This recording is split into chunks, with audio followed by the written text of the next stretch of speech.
Hello दोस्तों मैं आपको बता दूं कि इस स्टोरी को लास्ट तक सुनना। मज़ा ना आए तो कमेंट में बताना ज़रूर। हेलो दोस्तों, मेरा नाम नीरज है। दोस्तों, मेरा उम्र 27 वर्ष है और मैं सूरत में रहता हूँ। यह स्टोरी 4 साल पहले की है, जब मेरा जॉब भोपाल में लगा था। मैं वहाँ अपना मामा के यहाँ रहता था।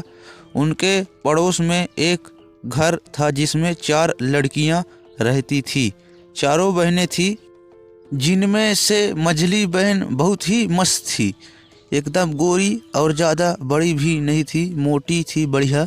मुझे मोटी लड़कियां से गिल्ली डंडा खेलना बहुत ही अच्छा लगता है।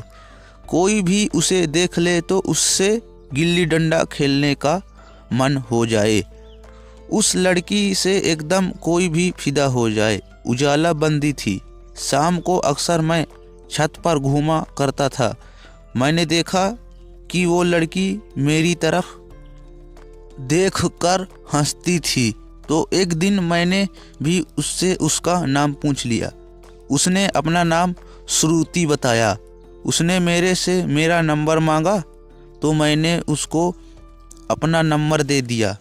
अगले ही दिन शाम को उसका फ़ोन आया, तो मैंने उससे मिलने का जुगाड़ बनाया और फिर 4 दिन बाद हम लोग एक होटल में मिले, चाय कॉफ़ी के बहाना में बात करने के लिए।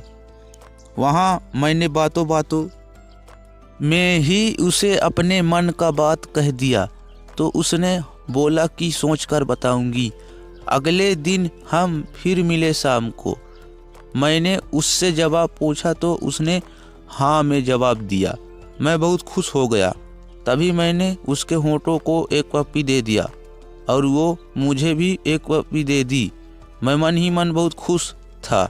मेरे से रहा नहीं गया और मैं उसे वहीं एक हाथ उसके गोलगप्पे पर हाथ रख दिया।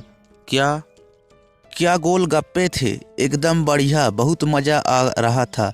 तभी उसने मेरे को धक्का दिया और कहने लगी, अभी ही खा लोगे मेरे गोलगप्पे, घर में खाना। तो मैंने कहा, क्या करूं, तुम जो अपने गोलगप्पे को इतना सुरक्षित रखी हो, तो तुम्हारे गोलगप्पे देखकर तो मैं किसी के यहाँ नहीं जाऊंगा गोलगप्पे खाने के लिए। वह कहने लगी, अभी नहीं, वक्त आने पर तुमको खिलाऊंगी, अभी यहाँ पर नहीं खिलाऊंगी तुम्हें। मैंने कहा ठीक है, और हम लोग वापस घर आ गए। फिर शाम को फिर मैं उसे फ़ोन किया, तो पहले तो मिलने को वो मना करने लगी, लेकिन मैं उसे बहला फुसला के मना लिया और उसके बाद वो मान भी गई। मेरी तो खुशी का ठिकाना ही नहीं था। फिर मैंने खाना खाया और अपने कमरे में सोने आ गया, पर मुझे कहाँ नींद आने वाली थी, बस लेटा हुआ था, उसके बारे में सोच रहा था और सोचते सोचते पता नहीं चला कि कब नींद आ गई।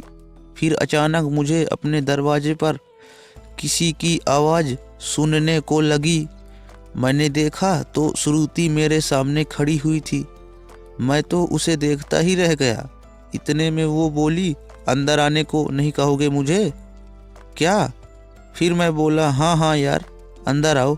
फिर वो जैसे अंदर आई, फिर मैंने तुरंत उसको एक पप्पी लगा लिया। वो मुझे अपने से अंदर ले गई। जब वो ले गई, फिर उसने मुझे अपना गोलगप्पे का टेस्ट कराया और फिर बोली कि चलो गुल्ली डंडा खेलते हैं। फिर क्या था, मैं उससे गिल्ली डंडा खेलने लगा। बढ़िया से खेल रहा था तो वो कुछ नहीं बोलती रही। फिर मेरा दिमाग घूमा, मेरा मन घूमा कि बिन तो मैं वैसे ही हो जाऊंगा, क्यों ना मैं स्पीड बढ़ा दूं। फिर मैं खतरनाक तरीके से गिल्ली डंडा खेलने लगा। श्रुति बिल्कुल चौंक गई, बोल नहीं पाई, तो मैं विन ही कर रहा था। फिर श्रुति बोलने लगी हाँफते हुए कि बस मैं अब नहीं खेलूंगी।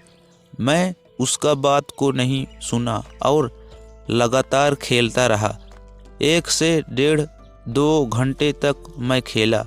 उतने में ही श्रुति बिल्कुल हार चुकी थी। उसे फिर बोला कि चलो इस बार मैं बिल्कुल हार जाऊंगा, लेकिन श्रुति मेरी बात नहीं मानी, मनाने पर भी नहीं मानी। मैं उसे फिर से खेलने लगा। फिर उस दिन मैं अपने से कई बार गुल्ली डंडा खेला। दोस्तों, स्टोरी कैसा लगा मुझे कमेंट में बताएं, और ऐसे ही कहानी व स्टोरी सुनने के लिए हमारे चैनल को सब्सक्राइब करें। फिर मिलते हैं कल नेक्स्ट स्टोरी में। तब तक के लिए धन्यवाद।